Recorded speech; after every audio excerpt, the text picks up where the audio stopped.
योगेन चित्तस्य पदेन वाचां मलं शरीरस्य च वैदकेन यो अपाकरोत् तं प्रवरं मुनीनां पतञ्जलि प्राञ्जलिरानतोऽस्मि।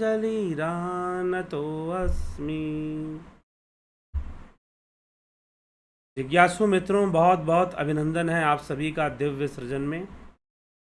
प्रत्येक दिवस की भांति आज भी हम यहाँ पर लाइव चर्चा का कार्यक्रम शुरू कर रहे हैं और आज के इस लाइव चर्चा का जो विषय है वैराग्य रहस्य। वैराग्य के विषय में हम चर्चा करेंगे, वैराग्य को समझने का प्रयास करेंगे और कितने प्रकार के वैराग्य महर्षि पतंजलि ने बताए। वैराग्य की चर्चा आती क्यों है? वास्तव में जितनी भी बातें हैं वो एक क्रम में चल रही हैं, एक सीक्वेंस में आगे बढ़ रही हैं, कनेक्टेड हैं आपस में। तो अभी तक जो हमने सुना, जो समझा, वह है वृत्तियाँ, चित्त वृत्ति निरोध। फिर स्वरूप का रहस्य क्या है? चित्त वृत्ति निरोध होने से स्वरूप की अवस्था बनती है। योगी जो है स्वरूप की अवस्था में अवस्थित होता है चित्त वृत्ति निरोध होने से। और अगर वह स्वरूप को उपलब्ध ना करे, चित्त वृत्ति निरोध ना हो, तो वृत्तियां ही उसका स्वरूप बन जाती है। वृत्ति सारूप्यम इतरत्र, वृत्ति सारूप्यम इतरत्र, वृत्तियां ही उसका स्वरूप बन जाती हैं। तदद्रष्टु स्वरूपे अवस्थानाम, या तो स्वरूप की अवस्था प्राप्त होगी या फिर वृत्तियां ही आपका स्वरूप बन जाएंगी, ऐसी स्थिति हो जाएगी। तो अब ये वृत्तियां स्वरूप ना बने, वृत्तियां स्वरूप ना बने तो क्या ऐसा करें? पहले तो वृत्तियों का ज्ञान हो जाए। तो महर्षि पतंजलि ने पंच वृत्तियों का ज्ञान दिया कि 5 प्रकार की वृत्तियां हैं। ये 5 प्रकार से रूप धारण करती हैं। प्रत्यक्ष विपर्य विकल्प निद्रा स्मृतयः, प्रत्यक्ष विपर्य विकल्प निद्रा स्मृतयः, अर्थात कि जो प्रत्यक्ष है, जो इंद्रिय गम्य है, इंद्रियों के माध्यम से जो हमारे परसेप्शन में आ रहा है, ठीक, जो हमारी अनुभूति में आ रहा है, परसेप्शन में आ रहा है, जो एम्पिरिसिज्म पर बेस्ड है, एम्पिरिकल एक्सपीरियंस है। एम्पिरिकल एक्सपीरियंस जो इंद्रियों से हो रहा है, सेंस ऑर्गन से हो रहा है, ठीक, सेंसुअस एक्सपीरियंस है, सेंसरी एक्सपीरियंस है, तो वह प्रत्यक्ष है। इसके अलावा जो इन्फ्रेंस है, परसेप्शन बेस्ड जो इन्फ्रेंस है, जो अनुमान है, वह भी प्रत्यक्ष अनुभूति है। और जो आगम, वह भी प्रत्यक्ष वृत्ति है, अनुभूति नहीं। यहां पर वृत्ति की चर्चा। तो पहली वृत्ति है प्रत्यक्ष वृत्ति, क्षमा करें, प्रमाण वृत्ति। और यह प्रमाण जो है प्रत्यक्ष, अनुमान और आगम पर निर्भर है। तो पहली वृत्ति है प्रमाण वृत्ति, दूसरी वृत्ति है विपर्य वृत्ति, विपर्य वृत्ति, तीसरी वृत्ति है विकल्प वृत्ति, कल्पना, विकल्प वृत्ति, चौथी है निद्रा और पांचवी है स्मृति। तो हमारा संपूर्ण जीवन इन 5 वृत्तियों में ही घूमता है। हमारा संपूर्ण जीवन इन 5 वृत्तियों में ही घूमता फिरता रहता है। हम 24 घंटे में किसी ना किसी वृत्ति में होते हैं। 24 आवर के अंदर हम किसी ना किसी वृत्ति में होते हैं। या तो हम प्रमाण वृत्ति में हैं, या तो हम विपर्य वृत्ति में हैं, या तो हम विकल्प वृत्ति में हैं, या फिर निद्रा में हैं, और नहीं तो हम स्मृति में हैं। छठी वृत्ति नहीं होती और इन्हीं वृत्तियों में हम रहते हैं। छठी वृत्ति कुछ होती भी है तो वह योगियों के लिए है, योग साधकों के लिए है। तो यह वृत्तियां होती हैं। इन वृत्तियों को भी हमने विस्तार से कल समझने का प्रयास किया। एक एक वृत्ति पर एक एक सूत्र दिए गए हैं महर्षि पतंजलि के द्वारा, उनको समझाने के लिए। अब यह वृत्ति निरोध का लक्ष्य पूर्ण हो, उसके लिए एक श्रेष्ठ साधक को क्या करना चाहिए? श्रेष्ठ साधक को क्या करना चाहिए, ध्यान रखिएगा। कई प्रकार के साधकों का वर्णन यहां पर है, लेकिन जो श्रेष्ठ साधक है, लो कैटेगरी के भी साधक हैं, मीडियम वाले भी हैं और हाई कैटेगरी के, तो ये हाई कैटेगरी वालों के लिए बात कही जा रही है। हाई कैटेगरी का जो साधक है, जो श्रेष्ठ साधक है, वो कौन सा मार्ग अपनाता है, वो कौन सा रास्ता अपनाता है, तो इसी तथ्य को महर्षि पतंजलि यहां पर समझाते हैं। और क्या कहते हैं, 12वें सूत्र में लिखते हैं, अभ्यास वैराग्याभ्याम तन्निरोध, अभ्यास वैराग्याभ्याम तन्निरोध, अभ्यास और वैराग्य से उन वृत्तियों का निरोध होता है। ये ज्ञान दे रहे हैं, अभ्यास और वैराग्य से उन वृत्तियों का निरोध होता है। कौन सी वृत्तियों का? यह जो पंच वृत्तियां हैं, प्रमाण विप्रय विकल्प निद्रा स्मृतियः, यह जो पंच वृत्तियां हैं, इनका निरोध अभ्यास और वैराग्य से होता है। अभ्यास और वैराग्य से होता है। तो अब ये अभ्यास और वैराग्य, जब अर्जुन ने प्रश्न किया श्री कृष्ण भगवान से, अर्जुन ने पूछा कि चंचलम ही मनः कृष्ण प्रमाथि बलवद दृढ़म तस्याहम निग्रहे मन्ने वायुरीव सुदुष्करम। हे कृष्ण, यह मन बहुत ही चंचल है, चंचलम ही मना कृष्ण प्रमाथि बलवद दृढ़म। हे कृष्ण, यह मन बहुत ही चंचल है, प्रमाथि है, बलवद दृढ़म है, ठीक है, बहुत बलवान है। इसका निग्रह करना तो जैसे वायु का निग्रह करने के समान है। वायु का निग्रह करने के समान इस मन का निग्रह करना है। तो मन का निग्रह करना, वायु के निग्रह, तो फिर कैसे होगा? आप कैसे कह रहे हैं? तो श्री कृष्ण भगवान अर्जुन को उत्तर देते हुए कह रहे हैं, असंशयम महाबाहो मनो दुर्निग्रहम चलम। इसमें कोई संशय नहीं है अर्जुन की मन का निग्रह निश्चय ही बहुत दुष्कर है, अत्यंत कठिन है। लेकिन फिर भी अभ्यासेन तु कौन्तेय वैराग्येन च गृह्यते, अभ्यास और वैराग्य के द्वारा यह संभव है कि मन का निग्रह भी हो जाए। करत करत अभ्यास से जड़मति होत सुजान, जड़मति भी सुजान हो जाता है। रस्सी पत्थर को काट देती है, एक सुतली रस्सी बार बार घिसा जाए, पत्थर को भी काट देती है, घिस देती है। जड़मति होत सुजान, रसरी आवत जात ते शिल पर पड़त निशान। तो अभ्यास सर्वोपरि है, अभ्यासी बनो, अभ्यास करना पड़ेगा। कोई सोचेगा कि मुझे कोई अभ्यास ना करना पड़े, मुझे कोई साधना ना करना पड़े और अपने आप सारे चमत्कार हो जाएं, अपने आप मुझे मुक्ति मिल जाए, अपने आप गुरुजी ऐसे कर देंगे, तो जहां गुरुडम का माहौल है वहां पर तो ऐसा ही बताया जाता है कि अपने आप ही हो जाएगा। लेकिन शास्त्र ऐसी मान्यता नहीं रखते। शास्त्र कहते हैं अभ्यासी बनो। महर्षि पतंजलि यहां कह रहे हैं अभ्यासी बनो। अभ्यासेन तु कौन्तेय वैराग्येन च गृह्यते। अर्जुन, अभ्यासी बनो, तुम्हें अभ्यास करना चाहिए, अभ्यासी बनना चाहिए और अभ्यास के साथ वैराग्य लाना चाहिए। तो अब ये अभ्यास कैसे होगा, वैराग्य कैसे होगा? महर्षि पतंजलि इस विषय में क्या कहते हैं, तो अगले सूत्र में कहते हैं, 13वें सूत्र में। अभ्यास क्या है? तत्र स्थितौ यत्नो अभ्यास। अभ्यास क्या करते हैं कि बार बार वृत्ति निरोध करने की चेष्टा, अर्थात प्रवाह रूप में उसके बाहर जाने की प्रवृत्ति को रोकने की चेष्टा का अभ्यास करना। ठीक, अभ्यास करना कि आप वृत्ति निरोध का निरंतर अभ्यास कीजिए, अपनी एक साधना कीजिए और उससे आप अभ्यास कीजिए कि कैसे चित्त वृत्ति का निरोध होगा। तो चित्त वृत्ति निरोध, तत्र स्थितो यत्नो अभ्यासः। चित्त वृत्ति को रोकने के लिए बार बार यत्न करना, अभ्यास करना, चित्त वृत्ति के वशीभूत ना होने का बार बार अभ्यास करना, यह अभ्यास का विषय है। तो पहले अभ्यास होगा और अभ्यास का फल क्या होगा? वैराग्य क्या है? वास्तव में वैराग्य अभ्यास का ही फल है, परिणाम है उसका। तो अभ्यास का फल क्या होगा?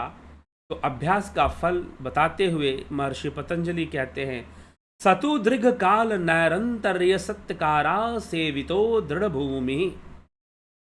सतु दीर्घ काल नैरंतर्य सत्कारा सेवितो दृढ़ भूमि। बहुत काल तक, परंतु वह जो अभ्यास है बहुत काल तक निरंतर और आदर पूर्वक संगोपांग सेवन किया जाने पर, मतलब निरंतर अभ्यास करने पर दृढ़ भूमि प्राप्त होती है, दृढ़ अवस्था प्राप्त होती है। तो दृढ़ भूमि की प्राप्ति कैसे होती है? निरंतर अभ्यास करने से। जो परीक्षार्थी हैं वो ध्यान रखेंगे, जो विद्यार्थी हैं वो ये सब टर्म ध्यान रखेंगे। इनसे संबंधित आपसे प्रश्न पूछे जा सकते हैं कि दृढ़ भूमि का निर्माण कैसे होता है, दृढ़ भूमि कैसे बनती है?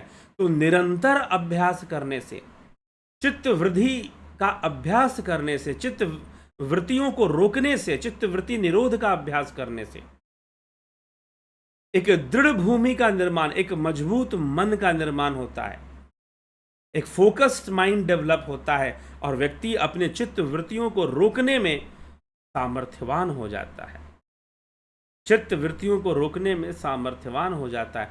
तो चित्त वृत्ति का निरोध होना चाहिए, तो चित्त वृत्ति के निरोध का अभ्यास करना चाहिए और अभ्यास करने से दृढ़ भूमि बनती है, मतलब दृढ़ अवस्था बनती है। मन में एक दृढ़ अवस्था आती है, कॉन्फिडेंस बढ़ जाता है कि हाँ मैं योग कर सकता हूं, मैं योग मार्ग में सफल हो सकता हूं। यह दृढ़ भूमि बन जाती है, यह दृढ़ भूमि की अवस्था बन जाती है योगी के जीवन में। तो चित्त वृत्ति निरोधा का अभ्यास करना चाहिए। अभ्यास करने से दृढ़ भूमि का निर्माण हो जाता है और दृढ़ भूमि के निर्माण के उपरांत फिर क्या होता है? दृढ़ भूमि बन गई, चलो अब दृढ़ भूमि के निर्माण के बाद महर्षि पतंजलि कहते हैं, दृष्टानुश्रविक विषय तृष्णस्य वशीकार संज्ञा वैराग्यम। वशीकार नामक वैराग्य की प्राप्ति होती है। वशीकार नामक वैराग्य की प्राप्ति होती है। अब वशीकार नामक वैराग्य का, वैसे महर्षि पतंजलि ने योग सूत्र में पर वैराग्य की बात की है और वशीकार वैराग्य की बात है। तो अगर पर वैराग्य की बात है तो अपर वैराग्य भी कुछ होगा, जैसे पराविद्या अपराविद्या होती है। पराविद्या अपराविद्या मुंडको उपनिषद में इसकी चर्चा मिलती है, पराविद्या अपराविद्या की। यदि आपने मुंडको उपनिषद सुना हो, चैनल पर उसका प्लेलिस्ट है, आप जाकर मुंडको उपनिषद सुन सकते हैं। वहां पर पराविद्या और अपराविद्या की बात की गई है। यहां पर महर्षि पतंजलि दो प्रकार के वैराग्य की बात करते हैं। एक तो वशीकार वैराग्य, वशीकार वैराग्य का नाम दिया है उन्होंने। वशीकार वैराग्य दृष्टानुश्रविक विषय तृष्णस्य वशीकार संज्ञा वैराग्यम।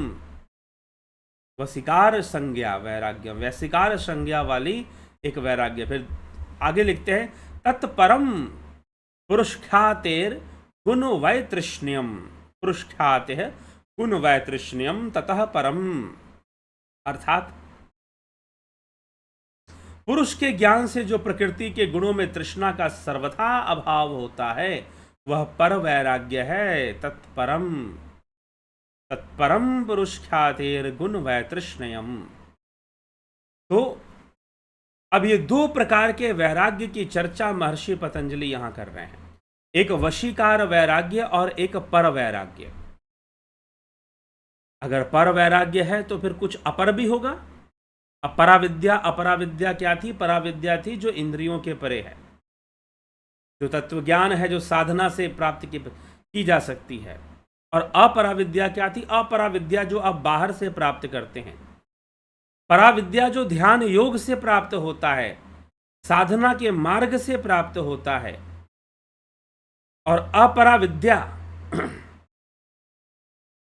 अपराविद्या क्या है? जो बाहर से हम वेद शास्त्रों का अध्ययन करते हैं वह सब अपराविद्या है। अभी आप यहां पर सुन रहे हैं, यह अपराविद्या है। क्या अपरा विद्या निरर्थक होता है? अभी क्या हुआ कि आपको एक बात बताएं, अभी कुछ व्यक्ति थे, उनका कुछ कमेंट आ रहा था कि आप अपना बोलो, आप उधार लेकर क्यों बोल रहे हो किसी का? मैंने कौन सा उधार, किसका उधार भाई? तो वो मुझे समझाते हुए लिखते हैं कि अप दीपो भव, बुद्ध ने कहा है अप दीपो भव, अपना ही दीपक बनो। मैंने कहा तुम बुद्ध से उधार लेकर क्यों लिख रहे हो भाई? यहां पर बुद्ध का उधार क्यों ले रहे हो? अपना बोलो, बुद्ध ने जो बताया वही बताओगे क्या? तो ये जो आगम है, यह जो शब्द है, यह जो शास्त्र है, यह अनिवार्य विषय है।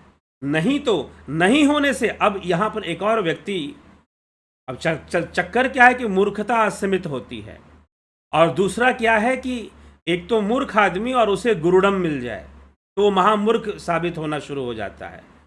वो गुरु भक्ति और गुरुडम के चक्कर में क्या होता है, महामूर्ख बन जाता है फिर।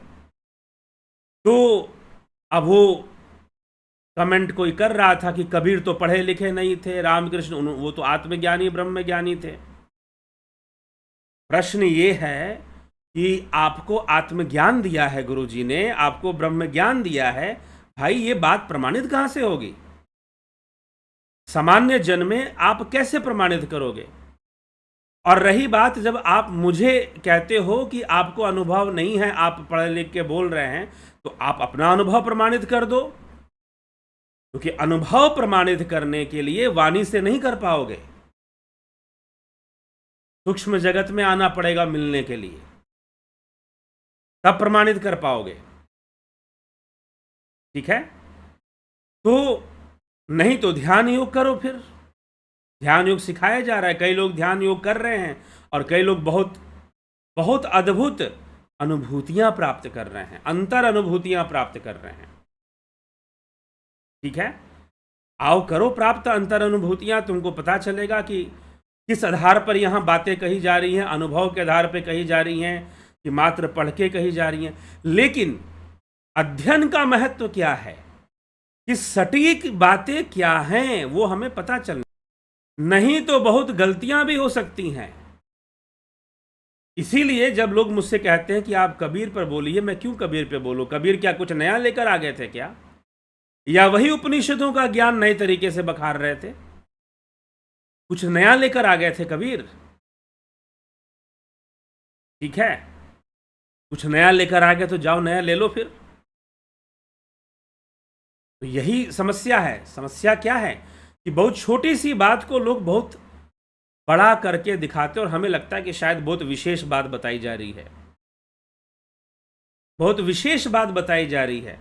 इसी तरह से आज मैं देखता हूं कई धार्मिक संस्थाएं हैं जो ब्रह्म ज्ञान शब्द का प्रयोग करती हैं, राजयोग शब्द का प्रयोग करती हैं, और ना वहां राजयोग मिल पाता है और ना ब्रह्म ज्ञान मिल पाता है। समस्या तो यहां पर है। तो ब्रह्म ज्ञान की अवस्था क्या है? यह वो शास्त्र और वो हमारे ऋषि मुनि जिन्होंने इस विषय पर चर्चा की है, उनकी वाणी से हमें पता चलेगा कि ब्रह्म ज्ञान किसे कहते हैं। आदि गुरु शंकराचार्य बता रहे हैं कि ब्रह्म और आत्मा का एकत्व बोध हो जाना, ब्रह्मात्म एकत्व बोधम।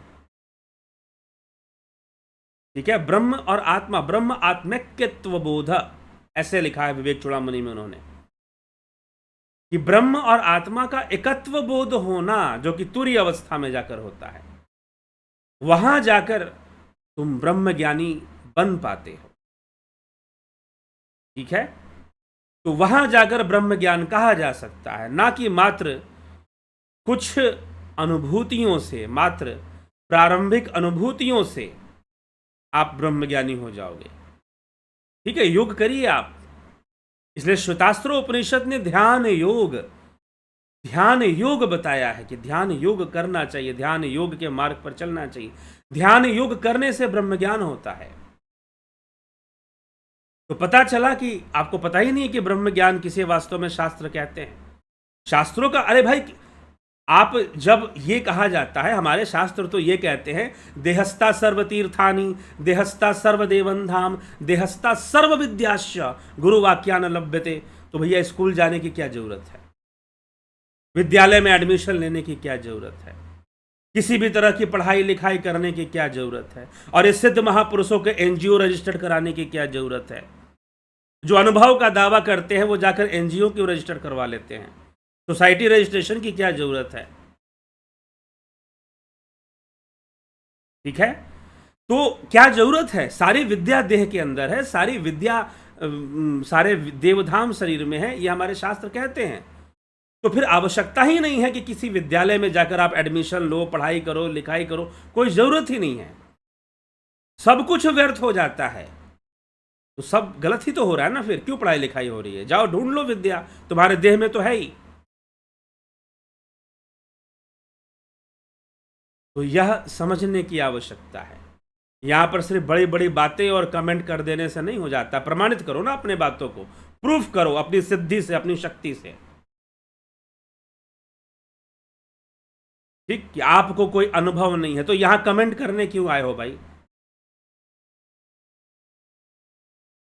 ठीक है, तो इस तरह के व्यर्थ के कमेंट और करने वालों को फिर बाद में उन्हें थोड़ा उत्तर देकर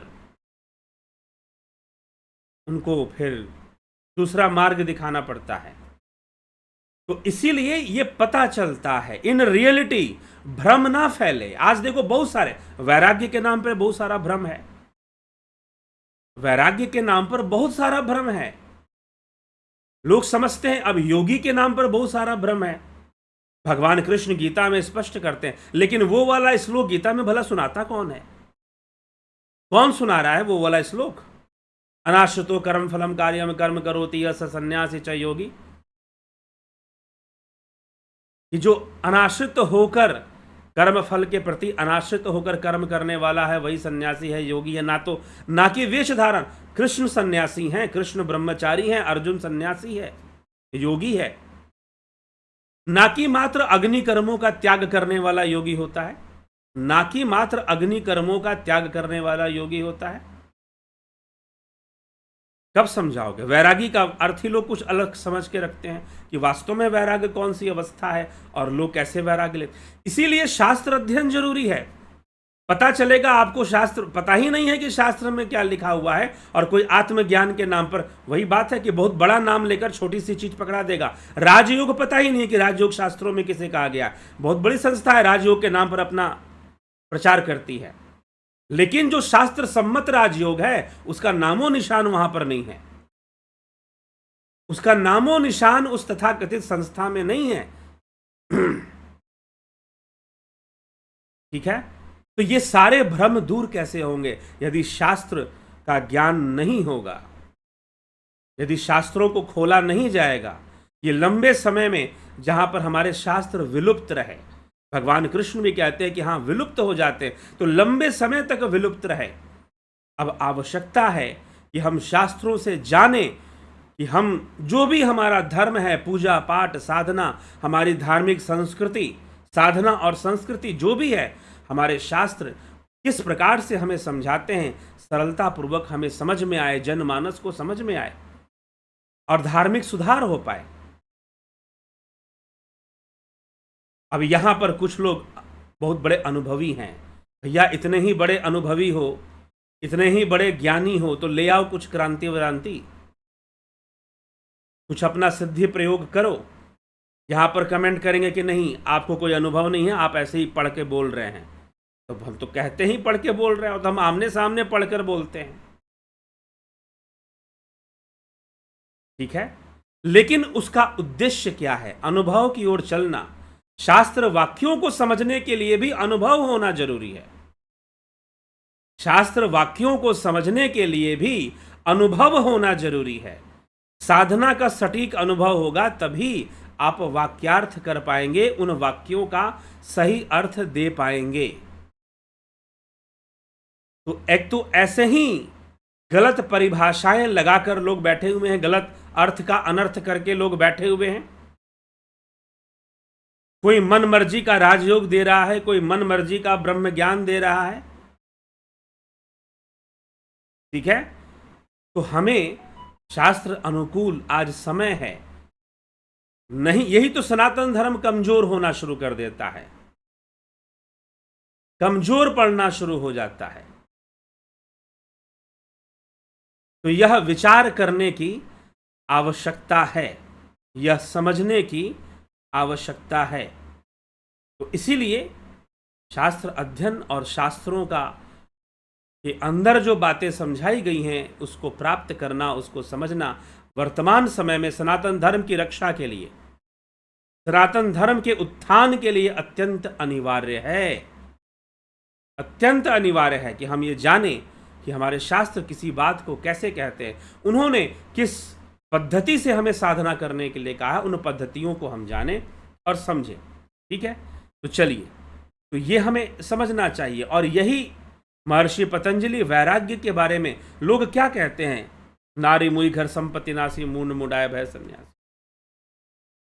किसी को जीवन कष्टमय लगने लगा, किसी को जीवन कष्टमय लगने लगा, संसार में बड़ा दुख है, और कोई संस्था आपको मिल गई ये समझाने वाली कि संसार में बड़ा दुख है, छोड़ दो सब कुछ, छोड़ दो, आ जाओ मिशन में, आ जाओ मिशन। मिशन वो कैथोलिक मिशन नहीं, पहले हमारे देश में कैथोलिक मिशन और ये क्रिश्चियन मिशन चले, आज भी चलते हैं, लेकिन ये मिशन वर्ड का यूज मैं देखता हूं, ये जो सनातन धर्म के, अब सनातन धर्मी सही से है भी कि नहीं है, जो संस्थाएं बनी हुई हैं वो भी मिशन शब्द का, अपने लिए मिशन शब्द का प्रयोग करती हैं कि मिशन से जुड़ना है, बाबा के मिशन से जुड़ जाओ, गुरु के मिशन से जुड़ जाओ।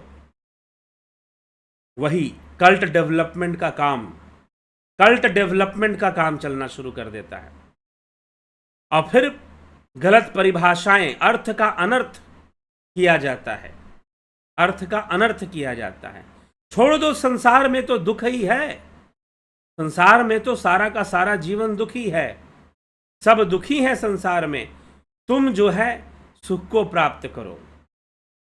संसार में सब लोग दुखी हैं, तुम सुख को प्राप्त करो, तुम ज्वाइन कर लो हमारा मिशन, घर बार छोड़ो और आ जाओ हमारे यहाँ रहो, प्रचार करो, सेवा में लगा दो, कुछ नहीं करना पड़ेगा।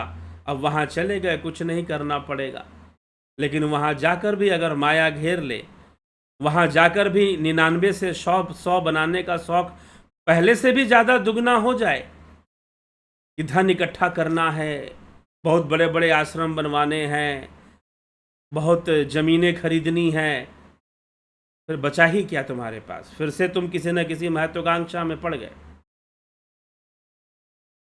किसी न किसी महत्वाकांक्षा में पड़ गए।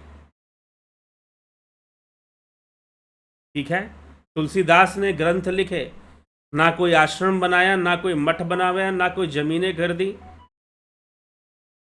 और एक ग्रंथ ऐसा कि घर घर में पहुंच गया। कितनी बड़ी क्रांति आ गई। ठाकुर रामकृष्ण परमहंस कहीं ना गए, कहीं ना गए, लेकिन दुनिया भर में मठ बन गए। होता है, आप अगर अपनी भूमि को दृढ़ कर लें तो यही दृढ़ भूमि है। तो इसीलिए वैराग्य कहां रह जाएगा? फिर वैराग्य तो रहेगा नहीं। इसीलिए भगवान कृष्ण ने अर्जुन से कहा कि अर्जुन, तू ब्रह्मचारी बनने की बात करता है, तू मिथ्याचारी बन जाएगा, तू ब्रह्मचारी नहीं बन पाएगा, तू मिथ्याचारी बन जाएगा।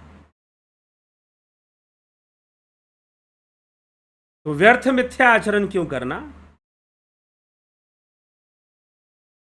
अगर भूल से मिथ्या आचरण कर भी दिया तो समझ जाओ, अब समझ जाओ और मिथ्या आचरण का संपूर्ण त्याग कर दो, और फिर देखो तुम्हारा आध्यात्मिक विकास कैसा होता है।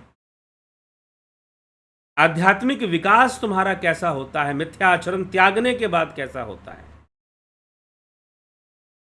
कितनी शांति मिलती है। नहीं तो इसीलिए मैं कई बार कहता हूं, अभी पीछे मैंने कल भी कहा था कि भाई साहब ने कमेंट किया कि मैं आपको अपना आदर्श मानता हूं, मुझे कोई शौक नहीं है।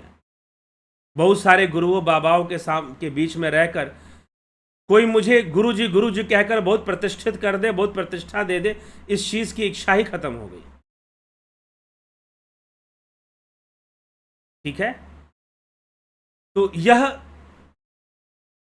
समझ लो, आप ले लो जो भी साधना का विषय है, और जितनी शांति से बिना आडंबर के साधना करोगे उतनी अच्छी साधना होती है। ये मेरा व्यक्तिगत अनुभव है।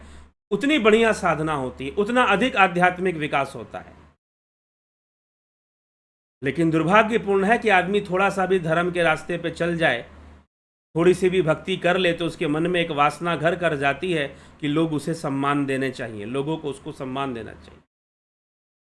उस भले मानस को मैंने बताया कि अरे भाई, ऐसे व्यक्ति को क्यों आदर्श बनाते हो जिसको कोई अनुभव नहीं है और जो बिना सोचे समझे ही कुछ उत्तर दे रहा है तुम्हें।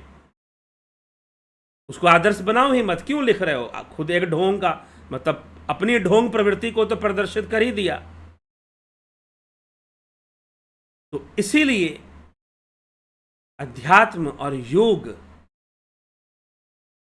जो है यह कोई इस तरह का विषय नहीं है, शांत होने का विषय है।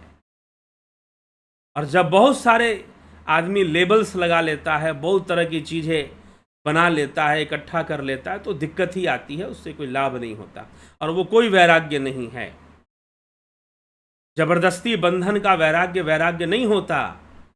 जबरदस्ती बंधन का वैराग्य वैराग्य नहीं होता। यही बात महर्षि पतंजलि समझाने वाले हैं वैराग्य के बारे में। ठीक, तो क्या कहते हैं, सूत्र क्या कहता है वैराग्य के विषय में? वशीकार वैराग्यम, पहला वैराग्य है वशीकार वैराग्य। यह वशीकार वैराग्य को ही अपर वैराग्य समझना चाहिए। क्यों? देखे और सुने हुए विषयों में सर्वथा तृष्णा रहित चित्त को जो वशीकार नामक अवस्था है, वो वशीकार वैराग्य है। देखे और सुने हुए जो हमने देखा है और सुना है, दो बातें। सतु दीर्घ काल निरंतर सत्कारा सेवितो दृढ़ भूमि।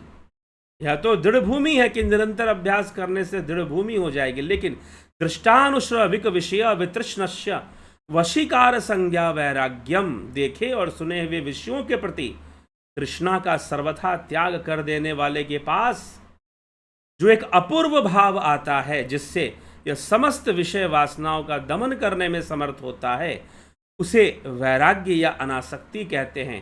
उसे वशीकार वैराग्य कहते हैं। अपर वैराग्य के रूप में भी यही प्रतिष्ठित होता है, उसे वशीकार वैराग्य कहते हैं। तो देखे और सुने हुए का क्या तात्पर्य है? हमें समझना है कि देखे और सुने हुए का क्या तात्पर्य है। देखे और सुने हुए, जैसे कि आपने किसी वस्तु के बारे में सुना, आपने किसी की गाड़ी देखी, क्या आलीशान गाड़ी है, BMW, मोटे मोटे पहिए, जा रही है, काश मेरे पास भी ऐसी गाड़ी होती। ये जो इच्छा प्रकट हो गई, ये जो तृष्णा प्रकट हो गई, क्या बंगला है उसके पास, देखो कितना आलीशान बड़ा घर और बंगला, काश मेरे पास भी होता। यह जो देखकर इच्छा पैदा हुई, यह जो सुनकर, आपने उस विषय का भोग नहीं किया, आप उस गाड़ी में कभी घूमे नहीं हैं, आप उस गाड़ी में कभी घूमे नहीं हैं, आपने उस विषय का भोग भी नहीं किया है। ना आप उस गाड़ी में घूमे हैं, ना ही आप उस बंगले में रहे हैं, लेकिन मात्र उसको देखकर या उसके बारे में सुनकर, उसके बारे में सुनकर जो है, कहते हैं कि एक बार एक राजकुमारी थी, उसने किसी के बारे में, किसी राजकुमार के बारे में सुन लिया। मात्र सुनने मात्र से उसके मन में प्रेम पैदा हो गया कि मुझे तो ऐसा ही राजकुमार चाहिए जैसे मैंने सुना है। अब उसने देखा भी नहीं, जाना भी नहीं, लेकिन उसी राजकुमार की वो कामना करने लगी। यह जो तृष्णा पैदा हो रही है, जिसको आपने भोगा नहीं है, जिस विषय को आपने धारण नहीं किया है, जिस विषय को आपने धारण नहीं किया है, लेकिन उसके बारे में सुनने के कारण, उसके बारे में देखने के कारण एक तृष्णा मन में उत्पन्न हो गई, उसे प्राप्त करने की तृष्णा। यह जो तृष्णा प्राप्त हुई, देखने और सुनने के कारण जो तृष्णा प्राप्त हुई है, जो तृष्णा की तरंगे चल रही हैं, इन तरंगों से मुक्त होना, इनका दमन कर देना या फिर इनको रोक देना, ये एक पेरिफेरियल लेवल पे चलती है, मतलब बाहरी लेवल पर, ऊपरी स्तर पे चलती हैं कि हमें ये चाहिए। हमने सिर्फ सुना है, उस वास्तविक अवस्था को हम नहीं जानते हैं। जैसे किसी को इच्छा हो जाए कि मैं प्रधानमंत्री बनूंगा, लेकिन वास्तव में प्रधानमंत्री बनकर क्या अनुभव होता है, क्योंकि ये प्रकृति द्वैतमयी है तो अपना द्वैत हर जगह घुसा के रखती है, सुख और दुख हर जगह देती है, हर जगह मान और अपमान देती है, सुख दुख देती है। तो ये अनुभूतियां वो देंगी तो, लेकिन उसको तो बस सुख दिखाई दे रहा है, उसको तो पावर दिखाई दे रहा है कि प्रधानमंत्री के पास शायद ज़्यादा पावर होता है। अब होता भी है नहीं, ये कौन जानता है। मैं अपने उससे कह रहा हूं, समझ से, कि होता भी नहीं है, कौन जानता है प्रधानमंत्री के पास। ये तो वहां पहुंचने पे पता चलेगा कि पावर है कि नहीं है, क्योंकि प्रकृति का द्वैत सिद्धांत हर जगह लागू होता है। इसलिए कई बार बहुत बड़े बड़े लोग भी बहुत मजबूर हो जाते हैं, बहुत पैसे वाले लोग भी, ऐसी परिस्थितियां उनके जीवन में आती हैं कि कोई पैसा काम नहीं आता, कोई धन काम नहीं आता। ठीक है, तो इसीलिए दुर्भाग्यपूर्ण है कि हम योगी तो बन नहीं पाते, लेकिन योगी का वेश बना लेते हैं। एक वेश धारण कर कर हम योगी का लेबल जरूर ले लेते हैं, वो थोड़ा सा गड़बड़ हो जाता है। ठीक, तो ऐसा गड़बड़ ना हो, ऐसी समस्या ना आए, हमें सचेत होकर योग मार्ग पर चलना चाहिए। तो वैराग्य पहले, ऐसा जो ऊपरी देखने और सुनने से जो तृष्णा उत्पन्न हो गई है विषयों की, उसके प्रति वैराग्य उत्पन्न होना चाहिए, उसका दमन करना चाहिए। कैसे करना चाहिए? अभ्यास से, प्रैक्टिस से, अभ्यास से करना चाहिए। लेकिन फिर भी यह वैराग्य कभी पूर्ण वैराग्य नहीं होगा, यह अपूर्ण वैराग्य ही होगा। यह जो वशीकार वैराग्य है, ध्यान रखिए, जिनको परीक्षाएं देनी है, नेट वाईसीबी की परीक्षाएं जिनको देनी है, वो ध्यान रखें। महर्षि पतंजलि यहां पर दो प्रकार के वैराग्य की बात कर रहे हैं, वशीकार वैराग्य और पर वैराग्य। अब पर वैराग्य है तो अपर वैराग्य भी होगा, तो अपर वैराग्य फिर वशीकार वैराग्य ही अपर वैराग्य का एक उदाहरण है। तो अपर मतलब, जैसे कि शास्त्रों का अध्ययन करना, वेदाध्ययन करना, यह अपरा विद्या है, यह अपरा विद्या है, शास्त्रों का अध्ययन वेदाध्ययन करना। तो यह अपरा विद्या है, तो ये पूर्णता की ओर हमें नहीं ले जा सकता। हमें परा विद्या के माध्यम से पूर्णता की ओर जाना पड़ेगा, अपने पूर्ण अवस्था को प्राप्त करना पड़ेगा। ठीक है, मोक्ष की प्राप्ति करनी पड़ेगी, कैवल्य समाधि की प्राप्ति करनी पड़ेगी। तो वो मात्र पराविद्या से ही संभव है, अपराविद्या से संभव नहीं है। अपराविद्या सूचनात्मक है। वैसे ही देखे और सुनने से जो मन में तृष्णा उत्पन्न हो गई, मात्र इंफॉर्मेशन से, सिर्फ इंफॉर्मेशन से जो मन में तृष्णा उत्पन्न हुई है, उसका दमन कर देना, यह वशीकार वैराग्य है, यह वशीकार वैराग्य है, यह अपर वैराग्य है, ऐसा समझना चाहिए। अब वो पर वैराग्य के बारे में बताएंगे। परा वैराग्य क्या है, पर वैराग्य क्या है, तो सूत्र क्या कह रहा है, आइए देख लेते हैं। इस विषय में सूत्र क्या कह रहा है पर वैराग्य के विषय में। तो महर्षि पतंजलि कहते हैं, तत्परम पुरुष ख्यातेर गुण वैतृष्णयम। पुरुष तत्व के ज्ञान से, पुरुष तत्व के ज्ञान से, पुरुष कौन है? योग सूत्र में पुरुष आत्मा है, पुरुष परम चेतना है, पुरुष चैतन्य है। आत्मज्ञान होने पर, पुरुष के ज्ञान से, प्रकृति के गुणों में तृष्णा का सर्वथा अभाव हो जाता है, स्व अभाव हो जाता है, सर्वथा अभाव हो जाता है। यह परम वैराग्य है। तत्परम पुरुख्यातेर गुण वैतृष्णयम, यह परम वैराग्य है, यह पर वैराग्य है, यह परम वैराग्य है कि आत्मज्ञान से, साधना से स्वतः ही जो वैराग्य उत्पन्न होता है, अपने आप जो वैराग्य, तृष्णा अपने आप शांत हो जाती है, उसे जबरदस्ती नहीं करना पड़ता। तो पुरुष के ज्ञान से मतलब आत्मज्ञान से क्योंकि योग सूत्र में आत्मा और पुरुष एक ही तत्व माना गया है। इसके ऊपर सूत्र भी है कि जहां पर पुरुष को आत्मा कहा गया है। तो आत्मज्ञान होने से पुरुष तत्व का ज्ञान, अब सांख्य के अनुसार देखें, क्योंकि योग की जो आधारशिला है वो सांख्य दर्शन है। योग दर्शन की आधारशिला सांख्य दर्शन है। वेदांत की आधारशिला मीमांसा दर्शन है। एक ही आधार पर दोनों बात करते हैं। न्याय वैशेषिक एक आधार पर चलते हैं और सांख्य योग एक आधार पर चलते हैं। इसलिए योग जो है प्री वैदिक फिलॉसफी भी कहते हैं इसको। सांख्य दर्शन को प्री वैदिक फिलॉसफी भी माना जाता है कि वेदों से पूर्व का दर्शन है ये। ठीक, प्री वैदिक योग। तो योग के अंतर्गत यह परम वैराग्य की अवस्था कैसी है, जो जबरदस्ती नहीं लाई जाती, जिसमें दमन की विधि नहीं चलेगी। यहां कोई दमन नहीं चलेगा। यहां जबरदस्ती से किसी को रोकथाम करने की आवश्यकता नहीं है। आत्मज्ञान होने से, पुरुष ख्याति होने से, पुरुष ख्याति मतलब पुरुष का ज्ञान होने से। पुरुष कौन है? 25वां तत्व पुरुष है। सांख्य दर्शन के अनुसार 25वां तत्व पुरुष है। ठीक, तो 25वां तत्व पुरुष, तो उस पुरुष का ज्ञान हो जाने से, उस पुरुष का ज्ञान हो जाने से क्या होता है?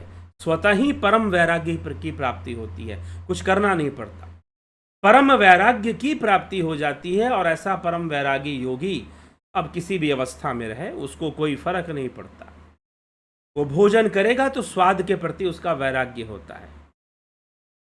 उसी के लिए आदि गुरु शंकराचार्य कहते हैं, योग रतो वा भोग रतो वा संग रतो वा संग विहीना। योग में रहे, भोग में रहे, संग में रहे, विसंग में रहे, जंगल में रहे, शहर में रहे, कहीं पर भी रहे, कोई फर्क नहीं पड़ता उसका, कोई फर्क नहीं पड़ता। वो अपना वैराग्य में रहता है, वो वैरागी बनकर ही रहता है। जैसे राजा जनक को विदेही कहा गया, राजा रहते हुए भी वो विदेही ही थे, वैरागी ही थे। तो वो एक स्वाभाविक वैराग्य है, इसीलिए उसे परम वैराग्य कहा गया।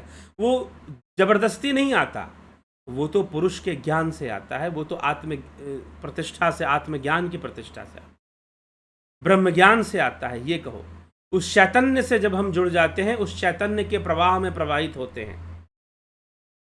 हमारी संपूर्ण वृत्तियां उस चैतन्य की अग्नि में आहुति प्राप्त करती हैं। ठीक है, संपूर्ण वृत्तियां। तो वहां पर एक वैराग्य उत्पन्न होता है, वहां पर एक वैराग्य उत्पन्न होता है और बड़ा स्वाभाविक होता है। उसे जबरदस्ती नहीं लाया जाता, वो अपने आप आ जाता है। वो ऐसा आत्मज्ञान होने से, वैसी अवस्था बनने से, ध्यान योगी की जब वैसी अवस्था बनती है तो वो अपने आप ही हो जाता है। उसी को परम वैराग्य कहा गया है, उसी को पर वैराग्य या परम वैराग्य के नाम से कहा गया है। वो परम वैराग्य है और वास्तव में वही वास्तविक वैराग्य है। वास्तव में वही वास्तविक वैराग्य है, वही असली वैराग्य है। वह वैराग्य होना ही अनिवार्य है। ठीक है, वह वैराग्य होना ही अनिवार्य है। उस वैराग्य की प्राप्ति ही जरूरी है, जो अपने आप, जो कैसे होता है? पुरुष के ज्ञान से होता है, पुरुष ख्याति से होता है, आत्मज्ञान से होता है। उसी को परम वैराग्य महर्षि पतंजलि यहाँ पर कह रहे हैं। हमें भी उसी परम वैराग्य की ओर बढ़ना चाहिए, उसी परम वैराग्य को प्राप्त करने का, जो कि ध्यान योग से आएगा, जबरदस्ती नहीं आएगा, फोर्सफुली नहीं आएगा। जबरदस्ती ताकत लगाते रहोगे कि आ जाए ना, वो ध्यान योग से वैसी अवस्था बनेगी और वो परम वैराग्य हो जाएगा। तो निश्चय ही मनुष्य को अभ्यासी बने रहना चाहिए, ध्यान योग का अभ्यास करते रहना चाहिए। और वो परम वैराग्य आनंद का भी कारण बनेगा, आनंद कारक बनेगा, वो शांति कारक बनेगा। लेकिन जो जबरदस्ती का वैराग्य है वो कष्ट कारक बनता है। जो दमनकारी वैराग्य है उसमें कष्ट झेलना पड़ता है, साधक को कष्ट झेलना पड़ता है। लेकिन जो परम वैराग्य है उसमें आनंद, परम शांति का अनुभव अपने आप होता है, क्योंकि एक स्वाभाविक वैराग्य है। यह स्वाभाविक, जबरदस्ती थोपने वाला वैराग्य नहीं, स्वाभाविक आना चाहिए। इसलिए शिक्षाएं भी स्वाभाविक होनी चाहिए, जबरदस्ती डंडा मार शिक्षा नहीं होना चाहिए। ठीक है, छोटे बच्चों को चल जाता है थोड़ा, लेकिन जबरदस्ती डंडा मार से ना कोई वैराग्य आता और ना कोई योग होता है। इसलिए योग अनुशासन का विषय है। अनुशासन मतलब जबरदस्ती का मतलब स्वयं से स्वयं के ऊपर नियम लागू करो, जिम्मेदारी लो कि मुझे योग करना ही है। जब तक अपनी जिम्मेदारी नहीं लोगे तब तक कोई योग नहीं करा सकता। बड़ा से बड़ा गुरु भी आ जाए तो कुछ ना कर सकता तुम्हारे लिए। अगर खुद की इच्छा नहीं, और अगर खुद की इच्छा है, खुद की इच्छा है करने की, तो गुरु तो तुम्हारे पास चल के भी आ जाए शायद, जैसे ठाकुर के पास तोतापुरी जी चल के आ गए, कैसे भी हो जाए। और जो आदि गुरु शंकराचार्य जैसा गुरु अगर मिल जाए जो ये कहे कि भाई तुम्हारा कल्याण तुम ही कर पाओगे, मैं नहीं कर पाऊंगा, पहले तुम्हें अभ्यास करना पड़ेगा तभी कुछ मैं तुम्हारी सहायता कर पाऊंगा, और तुम्हें करना ही नहीं है तो मैं तुम्हारी क्या सहायता कर पाऊंगा। विवेक चूड़ामणि में आदि गुरु शंकराचार्य कितनी स्पष्ट वायता के साथ ये बात कह देते हैं। लेकिन दुर्भाग्य कितना है कि आज के समय में ऐसा माहौल बना हुआ है जहां पर गुरु जी लोग कहते हैं कि बेटा मैं ही तेरा कल्याण करूंगा, सब कुछ छोड़ छाड़ कर समर्पित हो जा। ठीक है, तो उन गुरुओं को भी सोचना चाहिए। इसलिए समझने की आवश्यकता है कि हम जिम्मेदारी को लें, अपने योग की जिम्मेदारी को लें, तब हमें वास्तविक वैराग्य प्राप्त होगा। और वह वैराग्य जबरदस्ती थोपने से नहीं आता, वह वैराग्य ध्यान की अवस्था से आता है, आत्मज्ञान से आता है, पुरुष ख्याति से आता है, पुरुष के साक्षात्कार से आता है। ठीक है, तो हमें ऐसे वैराग्य की ओर हम तभी बढ़ेंगे जब नियम से साधना, ध्यान योग की साधना करेंगे। जिनको भी ध्यान योग का मार्ग मिला है ऑनलाइन कोर्स के माध्यम से, वो जरूर अपने अभ्यास को की पुष्टि करें, अपने अभ्यास को मजबूत बनाएं। ठीक है, अपने अभ्यास को मजबूत बनाएं और अभ्यासी बने, और वैराग्य को प्राप्त होकर उस वैराग्य के लिए कुछ घर ना छोड़ना पड़ता, कुछ करना ना पड़ता, जहाँ हो वहीं शांति से रहोगे, वैराग्य में रहोगे। उसी को परम वैराग्य महर्षि पतंजलि यहाँ कह रहे हैं। तो बस यही रहस्य है वैराग्य का, यही वैराग्य का रहस्य है। इसी को हमें समझना है, इसी को हमें जानना है। यही राजा जनक का वैराग्य है। ठीक, चलिए आगे बढ़ते हैं, आपके कमेंट्स देख लेते हैं कौन क्या कहता है। सरिता राजोरा जी, निशांत सर जी, निशांत सर, प्रकृति के विकार क्या हैं और छह भग क्या है? प्रकृति के क्या विकार हैं? बहुत सारे विकार हैं। विकृत रूप में ही प्रकृति जो है विषम अवस्था में ही सृष्टि करती है। तो बुद्धि से लेकर मन, अहंकार, चित्त, अहंकार, फिर अहंकार से पंचकर्म, पंचभूत का जन्म होता है। ये सब विकार हैं। ये जितने भी 24 तत्व हैं, पुरुष तत्व को छोड़कर जितने भी 24 तत्व हैं, सब प्रकृति के विकार हैं। जब शब्द यहां पर प्रकृति प्रयोग हुआ है तब कह रहा हूं। ठीक है, वेदांत, अद्वैत वेदांत प्रकृति शब्द का प्रयोग नहीं करता, सांख्य करता है। तो सांख्य के अनुसार ये जो 24 तत्वों का विकास है, यह प्रकृति का विकार है। छह भग कौन से हैं नहीं याद है। क्या नाद को सुनना ही प्रणव साधना है? करके देख लो। क्या ओंकार का जप ही प्रणव साधना है? बता दिया है, मात्र ओंकार का जप प्रणव साधना नहीं होता। अवधेश कुमार, जगत नारायण जी बहुत अभिनंदन, नरसाराम जी, घनश्याम सरोदे जी। मित्रों एक बात ध्यान रखिएगा, आपके जो प्रश्न हैं पढ़कर मुझे ये ना लगे कि आप बस प्रश्न पूछ रहे हैं। आपका उद्देश्य प्रश्न को बनाना और प्रश्न पूछना है। क्योंकि मैं देखता हूं कि कोई व्यक्ति पीछे जिन विषयों पे प्रश्न किया होता है उन्हीं प्रश्नों को घुमाकर फिर से पूछ देता है। तो फिर लगता है कि उत्तर प्राप्त करना उसका उद्देश्य नहीं है, उसका उद्देश्य बस प्रश्नों का निर्माण करना है। और शायद उसको लगता है कि भाई प्रश्नों का मैं निर्माण करूंगा तो ये मेरे ऊपर फोकस करेंगे, थोड़ा ध्यान देंगे, मेरे नाम पर थोड़ा देर टिकेंगे। तो कुछ ऐसा उद्देश्य सामने आने लग जाता है, लगता है कुछ ऐसा करने की कोशिश की जा रही है।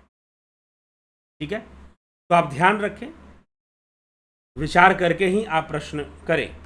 हो सकता है कि आपके प्रश्न का उत्तर पहले ही दिया जा चुका हो। ओम तत्सत। We all have expectation towards our friends and families but we end up always getting disappointed. How to increase vairagya towards the world? And through practice, abhyas vairagyabhyam tannirodha. Through practice and through understanding, समझ के साथ। संसार ऐसा ही है, और हर चीज संसार में हर चीज डिसअपॉइंट करेगी ऐसी बात नहीं है। कुछ चीजें हमें खुश भी कर सकती हैं, लेकिन वह खुशी भी क्षणिक है। अगर वह खुशी भी आती है तो वो भी क्षणिक, लेकिन वह वैराग्य जबरदस्ती नहीं आना चाहिए। लेक्चर देना बहुत आसान है, गुरुजी बोल दिया अरे वैरागी बनो, वैराग्य में ही परम सुख है। जी हाँ, शास्त्र ऐसा ही कहते हैं कि वैराग्य में ही परम सुख है, लेकिन वह वैराग्य डंडे मारने से नहीं आता, वह वैराग्य जबरदस्ती थोपने से नहीं आता, दमनकारी नीति से नहीं आता। वो ध्यान योग का अभ्यास करते करते स्वतः ही आत्मज्ञान से, पुरुष ख्याति से वह वैराग्य आ जाता है।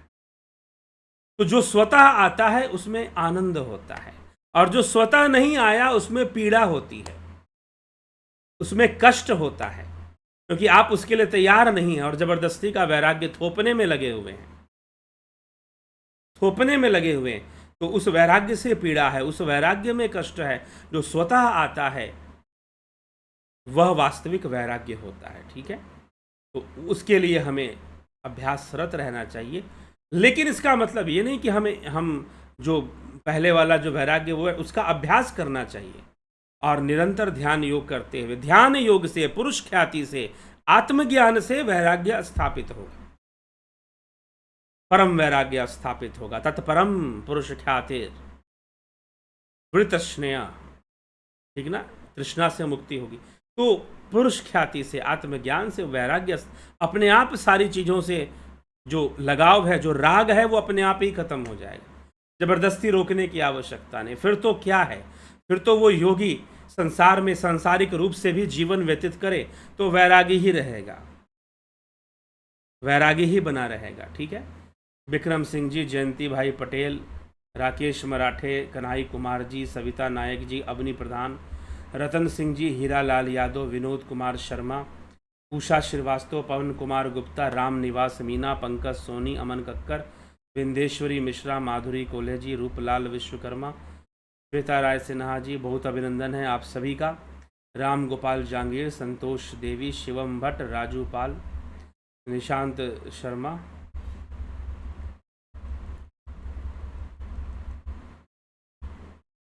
तो इस प्रकार से हमें विनोद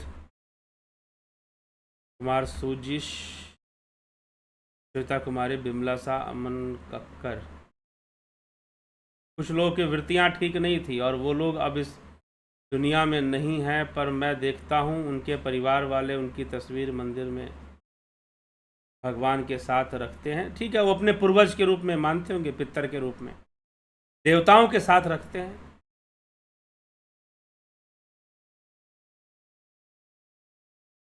ठीक, दीप्तिकांत, हाँ, देवताओं के साथ पितरों के रूप में अगर उनकी पूजा करते तो कोई दिक्कत नहीं। दीप्तिकांत सिंह जी, गणेश आम्बेकर, शिखर शर्मा, कमलेश खैरनर, अमिता पंडा जी, गंभीर शाह, अर्जन भाई चौहान, स्मिता सावंत, बिजलाल बहादुर सिंह जी, राम लखन राजपूत, जितेंद्र साहू, बीकू कुचाड़िया, रविशंकर चौहान, आशा रानी, स्मिता सावंत जी, आज भी माता की आरती करते समय भाव विभोर होकर आंखों में आंसू टपकने लगे। बहुत अच्छी बात है, बहुत भावना वाली बात है।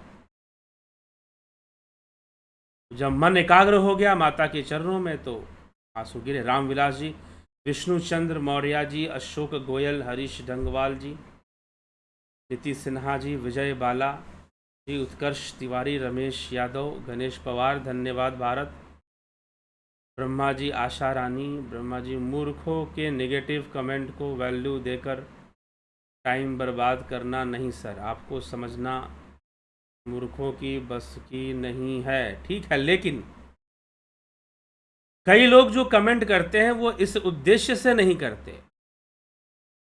ठीक है, उनका उद्देश्य कुछ और होता है, तो वो उद्देश्य पूर्ति उनका ना हो, इसलिए उनके बारे में, उनके विचारधारा के बारे में किसी का नाम लेकर तो मैं कभी कुछ बोलता नहीं हूं। जानना जरूरी है, इससे समझ में आता है कि शास्त्रों की आवश्यकता क्या है।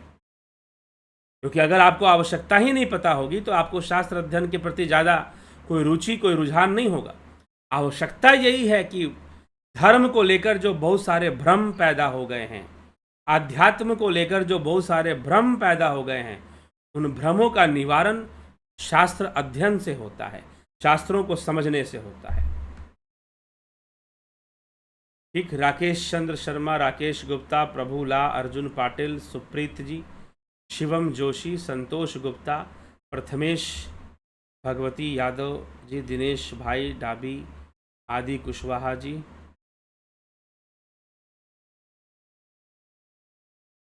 जन्मा तो पता है, लेकिन अजन्मा और स्वयंभू में एक क्या अंतर है? लगभग एक ही जैसी बात है। इसके लिए आप मांडुक्य कारिका में जाइए, वहां जन्मा अजन्मा की चर्चा है। अजन्मा जो अज है, अज मतलब जिसका जन्म ना होता। ठीक, तो ब्रह्म जो है जन्मा भी है अजन्मा, स्वयंभू जो स्वयं से बना है, तो स्वयंभू भी अजन्मा ही होगा। आदित्य खास रेसिपी, योगेश शर्मा। तुर्यातीत अवस्था भी होती है क्या? शिव सूत्र सुना था आपने? आदि कुशवाहा जी, मुझे लगता है कि जब शिव सूत्र पर चर्चा चल रही थी तो आप जो है कमेंट करते थे। तो शिव सूत्र पर तुर्यातीत अवस्था पे वीडियो भी बना हुआ है, प्लेलिस्ट में जाइए, वहाँ मिल जाएगा। संदीप अरोड़ा, मैंने पढ़ा है कि चित्त दर्पण के समान है और स्फटिक मणि की तरह ही, स्फटिक मणि की तरह है, जिसमें आत्मा अपने आप को देखता है। क्या यह सत्य है? अनुभव का विषय है, यह सत्य भी है और लेकिन अनुभव से समझ में आएगा। राहुल तिवारी जी, सुप्रीत जी, चंद्रेश्वर पांडे, राहुल तिवारी, नवजोत नाथ, मनीष यादव, जय श्री कृष्ण, हर हर महादेव। जलाराम रायका जी, बहुत बहुत अभिनंदन है आपका। तो सभी जिज्ञासुओं का, मित्रों का बहुत बहुत अभिनंदन।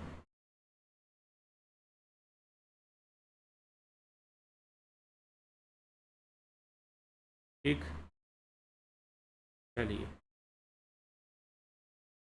तो इसी प्रकार से आप अभ्यास करें। ध्यान योग का कोर्स अब 20 अक्टूबर से शुरू होगा। राजू पाल जी, आपके साथ जुड़ पाया मेरा परम सौभाग्य है और इस चैनल में परम तथ्य रहस्य की को प्रकाशित सहज सबसे करते हैं और निष्प्रकाश होकर के, निष्पक्ष होकर के करते हैं। जी हाँ, निष्पक्ष होकर ही करते हैं यहाँ पर। निशांत, यह क्या सांसों पर ध्यान देने से नाद सुनता है और ज्योति दिखाई देती है? जी नहीं, ऐसा कुछ भी नहीं होता कि श्वासों पर ध्यान देने से ज्योति दिखाई देगी, नाद सुनाई देगा। नाड़ियां शुद्ध होने से होगा और सुषुम्ना नाड़ी में प्राण का प्रवेश होने से हो पाएगा। ठीक है, उसकी विधि जाननी चाहिए, वो ध्यान योग से होता है।